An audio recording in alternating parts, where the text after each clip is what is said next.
The Baltimore Ravens appear to be getting closer to finalizing their starting offensive line, but it appears there are also a few things they have to work through. We talk about that and so much more coming up next year on Locked On Ravens.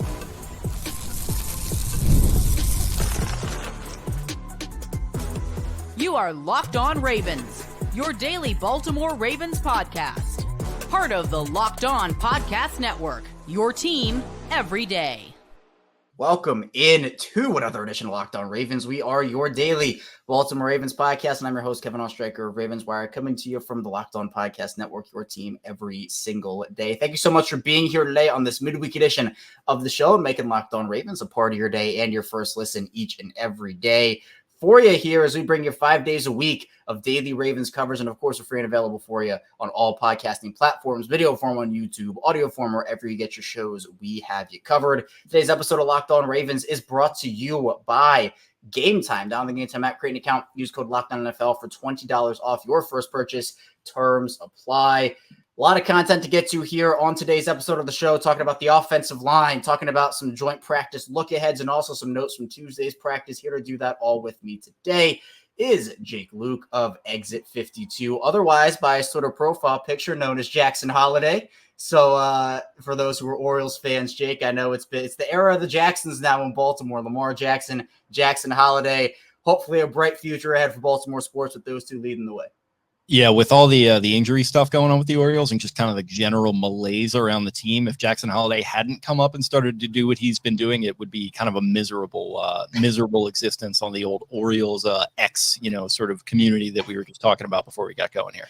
Yeah, it's we talked about it a little bit on your show, where Baltimore sports had always kind of felt like the Orioles, with them being so bad at baseball for a long, long time. It was kind of like sluggish through Orioles season, waiting for Ravens to kick up and go. But they provided a nice little runway to football season, which we're almost to the regular season with. The Ravens have one more preseason game against the Packers. But the big storyline, or at least one of them, Jake, is the offensive line. I mean, the Ravens lost 3 starters. You and I have talked about that before. It seems like they're getting close. John Harbaugh has said as such and has hinted that, we're, working through the options, nothing official yet. But the way that they've kind of maneuvered through this offseason with their line, they're going young, obviously, that much is clear. But with Andrew Voorhees seemingly having a pretty strong grip on that left guard spot, Roger Rosengarten seems to have a pretty strong grip on that right tackle spot. Man, it's that right guard spot that everybody is kind of up in arms about and in question about. Daniel Falele has been getting a lot of reps with the first team, getting opportunities in the preseason games. But we did see that during Monday's practice, John Harbaugh ended up putting Nick Samek. He's talked about him, said he got some snaps and some reps at center with the first team. Ben Cleveland apparently got kicked out to guard for some of those opportunities. What's kind of your take on this right guard spot right now? And if it was Falele week 1, would you feel comfortable? It sucks as an analyst to just kind of throw your hands up and say, I really just don't have an idea what we're going to be seeing in week 1, but that's just sort of where I'm at right now with this position. I mean, we just talked about it on the other show that we were doing there. I mean, it's just like, man, you're talking about a guy, a 6'9" Australian dude who was a rugby player not that long ago, who's in, kind of the mix here to be the starter at that spot. You've got Ben Cleveland, who's been hanging around, who my co-host Benny still, I think, likes the potential of, which, he's a ball knower in his own right. So that gives me some sort of comfort. And, I feel a little assuaged by that, but I'm still not totally sold on Cleveland. I don't think the Ravens are sold on Cleveland either. I think, from the perspective of a player, but I don't know if they love his work ethic either, just with some of the stuff that, you hear, sort of batted around. And I think the lack of playing time with him being a 3rd round pick and a pedigreed guy and a guy who's a little bit familiar with Todd Monken, at least, it's a little concerning too. And it just it would feel, like we said, it would feel really nice to just have a Kevin Zeitler back here and a nice, whatever contract it would have taken to sort of end his twilight years here in Baltimore. He's over in Detroit now. That would have been good, but they're seeming to gamble on potential and upside. And I guess they like what they have in Voorhees, and that's good. Linderbaum's injury throughout the training camp, that's probably given them an opportunity to get, some extended looks at some of these other guys. And obviously they're playing center, so that's a little bit different than right guard, but at least it gives you sort of that, some sort of a template to work with as far as what you can expect from them. So, long story short is I really just kind of have no idea. I guess if I had to pick on who's going to be their starting right guard in week 1, I'd probably go with Ben Cleveland, I guess, just because he has sort of the experience at this point compared with some of these other guys that he's competing with. But it seems like they're pretty tantalized by Falele and what he can do. It would be an awkward fit. He'd probably be the largest guard that I think I could probably ever have remembered seeing play that position. And obviously there's some weird fits there with the way that they run this offensive line and how big he is and what's his kind of movement in those short areas. I don't know, man. It's going to be weird to watch. But if I had to pick one right now, I'd probably say week 1, Kansas City Chiefs. I think it would be Ben Cleveland.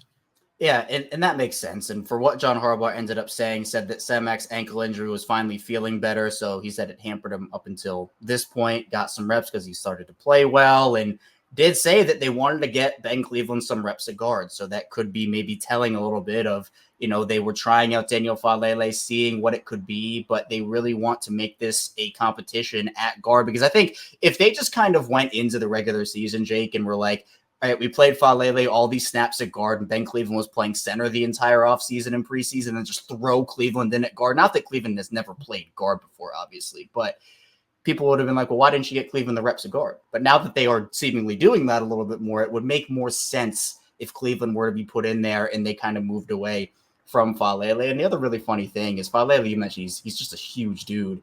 And with Linderbaum and Rosengarten on the opposite sides of him, Linderbaum obviously is a little smaller for your average center, Rosengarten a little smaller than your average tackle, and then you have Falele in the middle, just this big guy beefing up the middle of that line. Do you remember this VR game that I think Lamar might have even been involved in promoting, the quarterback VR situation? Can you imagine playing that game and then your right guard? That's the weird thing about quarterback that people don't realize, because we watch this kind of broadcast camera angle where you get to see everything. It's not like that as a quarterback. You drop back and you look around. It's kind of like the vision cone in the old Madden games. You only get so much in front of you. It's a very, that first person perspective, when you really think about it, it's freaking wild compared to how the broadcast camera looks. Quarterbacks it's almost underrated at this point how difficult that position is when you consider the limited vision there. And when you've got a guy who's, like I said, 6'8", 6'9", just a massive human being, you drop back and Zay Flowers is running a slant coming off the right side. I think I'd be putting that right into Falele at the back of his helmet if that were me. But and we've seen Lamar throw some balls off offensive line's helmets before, and I think it would be a little easier to do that for Falele. And that's why, even just this is a throwback name, but when the Ravens drafted Troy Smith out of Ohio State all those years ago, the conversation around him was, well, how is he going to be able to function? Is he going to be able? And I know people love getting their Kyler Murray jokes off and his height stuff and everything. Can he see over the line? Yeah, exactly. That's exactly what people talk about. And so it is an actual factor that I think some people are just like, oh, it's haha, it's funny to joke about. But in reality, that is a real factor where, you have these Joe Flacco, tall drink of water quarterbacks where you're like, oh, okay, you can obviously, you're not going to throw as many balls off of helmets there and you're going to be able to see. But there is a certain element of being a shorter quarterback or having just a bigger offensive line. But with him, his athleticism is going to be the biggest thing for Falele if they're going to go that route. Him obviously moving into space. We know, Jake, in this Ravens offense, you do have to be able to move out into space. And there were a couple of plays in the preseason where he just wasn't able to get to his guy in time, and that kind of messed up the rest of the play there. Have you seen the good and the bad of Falele? Do you think he's been more good than bad, more bad than good? What has your assessment been? I think probably compared to what you would expect from a former 4th-round pick who was always going to be a developmental guy who is effectively playing out of position, I would definitely say pleasantly surprised. And you have the size and you have what you need to be able to block guys off. When you have help to your left and your right and you're not out on a relative island there as a tackle, that might even make it a little bit easier for him. So I think, I'd say probably more good than bad. The mobility is going to be interesting, especially when you get up to speed in the regular season and you're dealing with guys that are faster, stronger, bigger. It's going to be a difficult transition, I think, overall. But as of right now, I'd say he's holding his own. I'd say more good than bad with Falele. Yeah, and I would still expect growing pains if it is Cleveland or if it is Falele, obviously more so in the Falele camp, because we all know who the Ravens are traveling to play in week 1 and who's on that defensive line. And now with Aaron Donald out of the picture, the best interior defensive lineman in the league, most likely here, it's Chris Jones. And that's going to be a test for both Andrew Voorhees and Ben Cleveland or Daniel Falele, deciding on where he decides to line up. But with Voorhees, I think that's been really one of the biggest surprises in a good way of camp for the Ravens. Not that I didn't expect him to be good, but just with guys coming back from injury, there's always some level of, is this guy going to be the same? How is his body going to respond fully from the injury? And to me, it was a very pleasant surprise to see him essentially not miss a beat. And even if you remember, Jake, last year after the draft, right after Voorhees got picked, we had multiple reports come out that said the Ravens believe in this guy to be their starter next season. Now we are in that next season. He looks really good. Obviously, the hand placement at points can be a bit of an issue, but he looks everything and more for what the Ravens need out of that left guard spot. Do you expect him to come in and just be a steady presence there from week one? I'd hope so. I don't know if I'd say like steady, because like I said, this is it's a total gamble right now, man. Like Simpson had bounced around a little bit. He had been a starter at one point. He talked about losing his starter job and, you know, the loss of confidence that came with that, and how much the Ravens bringing him in and believing in him and developing him along was a big thing. But he had been a veteran, right? Kevin Zeitler obviously was an anchor. Morgan Moses was, you know, he wasn't a great player, but he was a really good player for a long time. And he was just a comforting presence there as well. So it's a big time gamble on the youth here. And Voorhees, I think, is certainly one of those guys where, yeah, he probably would have been drafted higher if he hadn't had the injury, but they got him, they stashed him, they developed him mentally over the course of that first year. And now it's going to be physically. You mentioned the hand placement, where I'm really concerned, I think, right now, and something that isn't probably getting a lot of buzz, is the fact that Joe D'Alessandro's not out there. He's dealing with a health issue, and obviously best wishes to Joe. And we hope he's able to get back in there, not just, you know, because he's a great coach, but because he wanted to be okay and everything. But that's probably going to be an absence that's felt a little bit, I think, there, both in the classroom and out on the field. He's just a guy who everyone talks about in these glowing terms. You saw it when the news about his health went out there. You saw people from all around the league talking about the type of great person he is and the great impact that he has on these guys. And, you know, I don't know. I think that could be a sneaky factor here that we're not considering. When you have a young offensive line that you're trying to develop and bring along, to not have a guy like that in the building, I think it's concerning. But overall, I think I'm good with gambling on Voorhees. I think he was a guy who, like I said, he would have been drafted higher. I'm sure the Ravens had him high on the draft board even before kind of going viral for getting injured and then going out there and setting the reps record there for the bench press, I think it was. Obviously, very impressive stuff. So he's an impressive young dude. I think he'll ultimately figure it out. I'm definitely more concerned with the other spots, though. Right. And coming up in the second part of the show, we're going to be diving into the right tackle position with Roger Rosengarten. How will his adjustment be, assuming he does win that job, and a confidence meter overall on what this offensive line can be this year with the pieces in place. Stay tuned. Lots to get to here on Locked On Ravens. First, the show is brought to you by FanDuel. You've heard us talk a lot about FanDuel, America's #1 sports book, and I love hopping on FanDuel, seeing all that they have to offer. We have something a little different for you now through September 22nd. All FanDuel customers can bet $5 and get a 3-week free trial of NFL Sunday Ticket from YouTube and YouTube TV. Then with the YouTube TV base plan, you'll be able to watch every regular season Sunday afternoon out-of-market game. All you need is a Google account and a current form of payment, and you can cancel anytime. So for the Ravens and Chiefs, they open up the season on September 5th, and of course, Baltimore opens up on FanDuel, a 2.5-point underdog. So if you like that line or you want to see it, head over to FanDuel. Just visit FanDuel.com/lockedon and download America's #1 sportsbook. We are back. Our second segment of Locked On Ravens. Kevin Oestreicher and Jake Luke still hanging out with you here on this Wednesday. Really appreciate everybody again for being here, making Locked On Ravens a part of your day. Be sure to like, subscribe, video form, audio form. We're here for you 5 days a week plus more of daily Ravens coverage. Tell a friend, tell a family member if they're looking for Ravens coverage. We have them covered here on Locked On Ravens. But Jake, let's get back into the offensive line conversation. Obviously, Roger Rosengarten was the Ravens' second-round pick. With the draft capital they invested, with his ability in pass protection, which I think we've seen on full display in the preseason, the foot speed has been as advertised, has had some issues in the run game a little bit, right? Hasn't been perfect for Roger Rosengarten. I do think it's been more good than bad. I think that right now he is the guy that I slot into that starting right tackle spot. Is there any concern for you early on about growing pains, which I think for any rookie there probably is, but for you with this line, with them going from old to young, where does Rosengarten fit into this equation for you? Yeah, definitely. I mean, I do expect him to start at this point, but I definitely also expect growing pains. Like I said, it's a total gamble. You've got Stanley coming back. I expect him to look pretty good. He definitely looked good down the stretch last year, and kudos to him for taking that pay cut and staying in Baltimore. I think that was a great sort of reach across the aisle by him. He didn't have to do that, and it's going to set them up really well. And I expect him to have another good season here and continue that good form. Linderbaum, obviously, if he gets over that injury okay, which doesn't sound like there's any indication he won't, he'll be fine. But I mean, just overall, there is going to be growing pains because not only are you replacing both guard spots, but that tackle spot is going to be critical. And with Rosengarten being a rookie, you do have to expect some growing pains there too. And I think the anchor looks okay. If you listen to sort of the ball knowers and our mutual friend Cole Jackson, I think he's like that aspect about him. I'd certainly defer to Cole's opinion on anything offensive line. So overall, I think he'll be adequate. There will be some learning to do. And without Jody in the picture, that's going to make things tougher. But overall, I think you just want to have an idea of where you're at by the end of probably week 4. And if things aren't starting to kind of come into shape by the time week 5, week 6 rolls around and we get into October, I think there might be some greater concerns that they're going to have to worry about as far as their overall aspirations for this season. Because, when you're developing guys, it's not just training camp, preseason games. All right, good to go. It's just a total, it's development is not linear in anything. That's certainly the case in football. A football season and a roster, it's a living, breathing thing. And it's just one of those things that we're going to have to see play out in real time. And I definitely do expect some frustrations. And, it could, I just keep saying, I really do think that's going to be kind of the crux of how far they go this season is how quickly these guys are able to develop. So hopefully it's on the more positive side, but I do expect some negatives as well.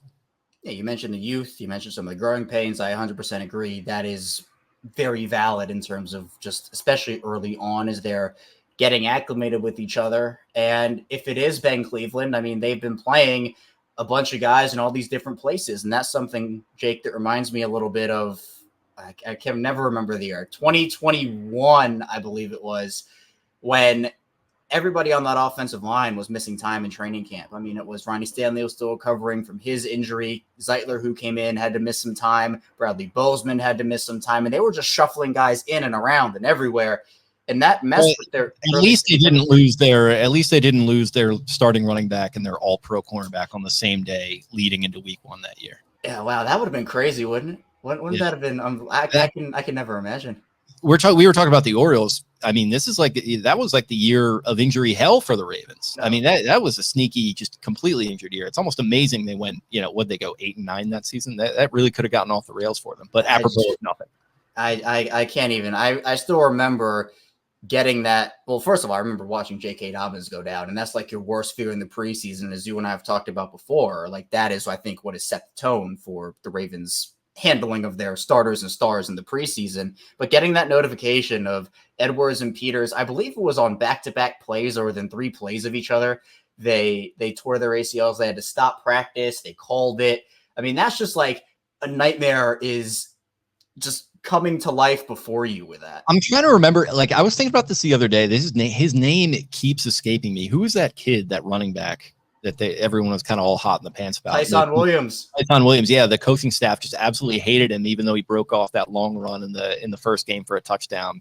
Man, what a time that was. Yeah, that was, and then there was the effort controversy where he got in the doghouse for, I think it was not running out a 4th down play where they lost. It might have been the first week of the season. I try to block that year out, honestly. So I try to not remember a lot about it, but yeah, that was crazy. And then that running back room ended up being an all-pro team. If you go back 8 years, Le'Veon Bell, Devonta Freeman, Latavius Murray, man, that was a squad back in 2017, 2018. But unfortunately, they got a few years later with that group. But on a confidence meter for you, because you mentioned all those other things with the line, assuming that, the left to right is Stanley, Voorhees, Linderbaum, some level of a Falele or Cleveland, and then Rosengarten.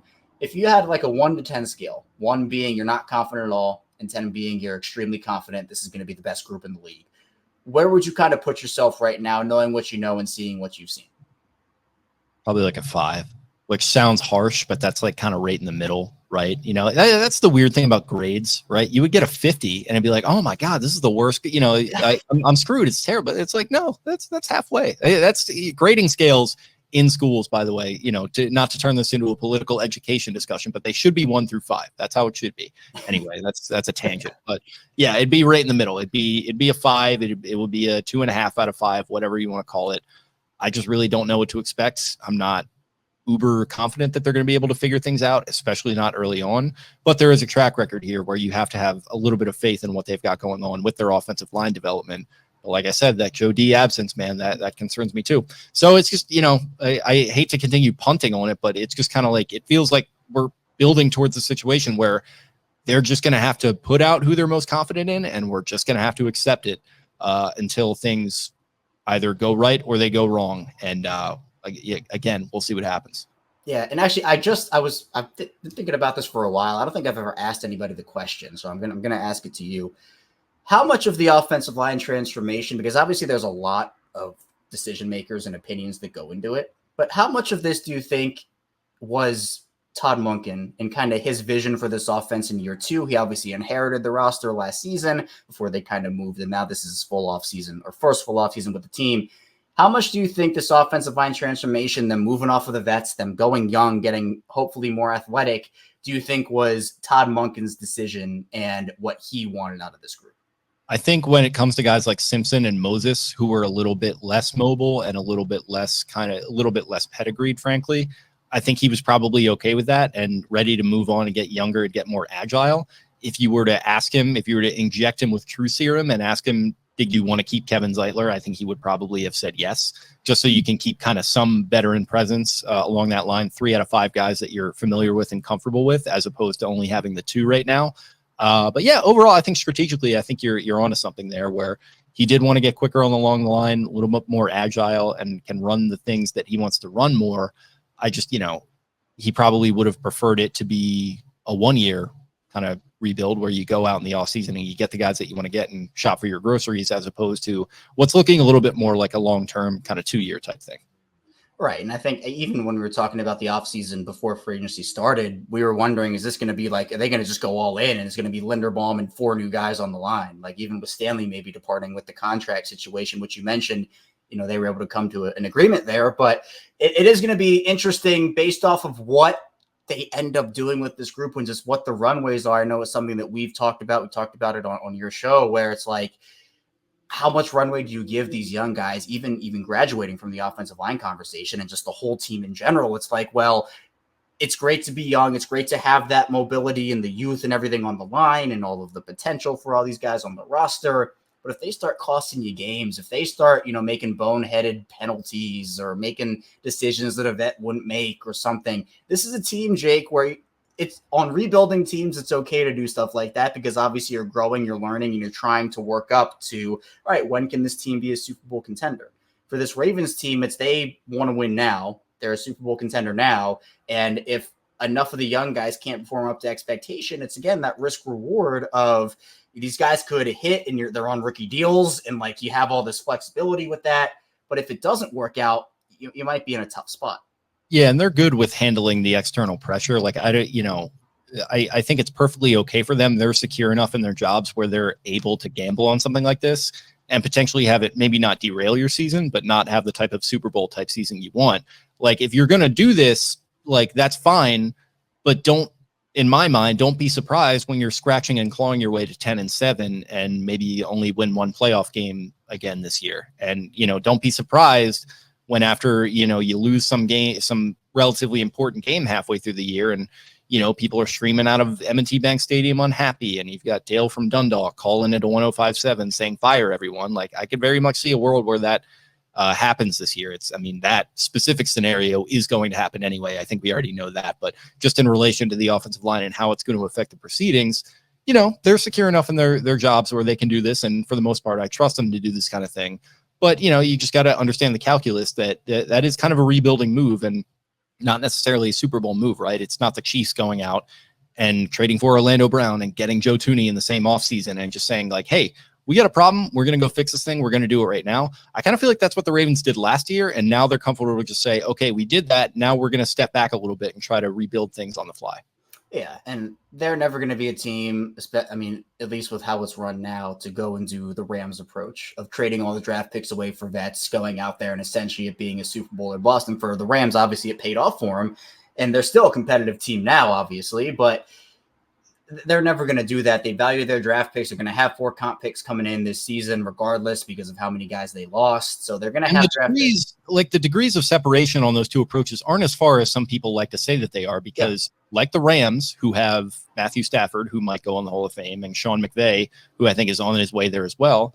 Ravens have John Harbaugh, who people have their, I think, very justified gripes with at this point, but he's another Hall of Fame type coach who has a long history and a strong resume, and they've got Lamar Jackson. As long as you have those two guys, I think you have a 9-10 win floor, and it's just about what you do around them. So, it's like everyone makes the all-in versus kind of the conservative Ravens approach, which I think is a little overblown. I don't know. I just think the degrees of separation are not quite as far apart as some people think. It's just, the way that you choose to do things there. Because if you have, like I said, the all-pro quarterback and the pedigreed coach, I think you're in a good spot either way. And it also is about how you just have to build your roster with Lamar on that deal and a bunch of $100 million contracts on the books. And they're not a team that, they'll do it, but they don't love to push money down the line. And they have before, but I know it's not their preferred method of going about things. So it's about having as many guys on rookie contracts as you can at this point who can contribute, give you 3-4 years of solid play. You get to the contract talks when you get there. And I think this was a year, or at least this offseason was, where it was a bunch of guys. That 2020 draft class was all up for extensions. All of their vets were 1-year deals for the most part. They had to make a bunch of decisions on those guys, and it kind of just came to a head, and that's kind of why they lost a lot of the guys that they did. But coming up with the final part of the show, we'll continue talking about the Ravens, of course, what happened at practice on Tuesday, and also looking ahead to Baltimore's joint practice with Green Bay coming up on Thursday. Stay tuned. Plenty to talk about here still on Locked On Ravens. First, the show is brought to you by Gametime, and I love going to live events, whether it's sports, music, theater, comedy. It's been great, obviously, going to Ravens games, Orioles games, and I love making new memories at live events as well. Now, Gametime has a new feature called Gametime Picks to make getting tickets for your favorite live events even easier. Gametime Picks filters out the fluff to show you only incredible deals on great seats so you don't have to waste time searching through thousands of tickets. So Gametime has 50% off Labor Day. You got a 50% off Labor Day offer for Diamondbacks, Dodgers, and for live events. The Orioles, obviously, they're going to have a couple of really big series coming up as well, and there are plenty of other great deals over on Gametime. And for me, the features on the app are great. You have Gametime Picks, you have all-in pricing, which the all-in pricing, you got to turn on that feature, seat views, lowest price guarantee, Gametime ticket coverage, and so much more. Plus, the app is super easy to use, and they have a bunch of other great deals. Take the guesswork out of buying concert tickets with Gametime. Download the Gametime app, create an account, use code LOCKEDONNFL for $20 off your first purchase. Turn on Spike, get create an account, redeem code LOCKEDONNFL, spelled LOCKEDO on NFL for $20 off. Download Gametime today. Last minute tickets, lowest price guaranteed. We return. It is Locked On Ravens with Jake Luke. I am Kevin Oestreicher, rounding out a Wednesday edition of the show. Jake, with what happened in practice on Tuesday, it's a big story. It wasn't necessarily a upscale practice or anything like that, more of a laid-back type of deal for the most part. But Tez Walker seemed to be the guy that was grabbing the headline here, as he ended up connecting with Devin Leary for a long 50-yard score. Tez Walker's a guy that you love to hear this about because he has struggled in training camp after starring in OTAs and minicamp, was really the guy that everybody was talking about, but hasn't really played a ton in the preseason, hasn't done a lot. What's kind of your expectation for Tez Walker this season? Because I think a lot of people were kind of wondering, could he be this guy that has a semi-decent role early on as a deep threat, bigger-bodied player? But it feels like with the training camp he's had, despite having this good day on Tuesday, he might be a little further behind than people might have expected, let's say, at the end of minicamp. Yeah, I wasn't expecting a huge amount of contribution either way to begin with. I just feel like he's the type of guy where, and this is really a good thing, where they don't need the fourth round guy, right? They don't need your Tandon Doss to come in and like be a real contributor. I think, I threw it in there somewhere that he could have, a couple touchdowns and maybe 200 something yards, and the other guys kind of carry the load. They got two strong tight ends here.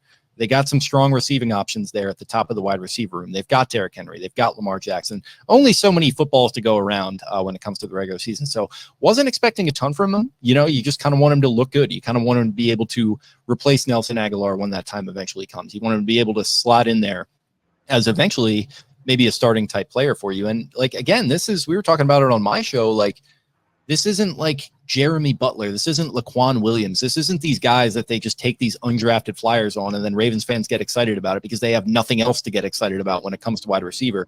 They got some good stuff going on. in the wide receiver room right now. And this guy was a 4th round pick who, like you said, he can fly 4.36, especially for his relatively good size for a guy who can move like that. There's enough here that you can be excited about whether he's putting up stats or not. So not expecting a huge contribution from him this season. You just want him to look good. You want him to look like a pro and look like a guy who maybe eventually could step into a starting role, even if it is like not a huge one. I don't know. I'm still excited about this pick, and I'm excited about him getting back out to practice, and maybe we'll see some good stuff from him at Green Bay in this last preseason game. Yeah, Tandon Doss, Joe Flacco's hand-picked selection at wide receiver that year. Can you imagine that conversation? I make that like Joe Flacco. There's no freaking way that guy was sitting there watching college football. First of all, he's not a guy who's going to sit there and just dedicate an entire day to watching Big Noon Saturday and Tandon Doss at Indiana or wherever he went. Joe Flacco was out playing golf. He got back one day into his house. He flicked on the TV. Tandon Doss made one big catch.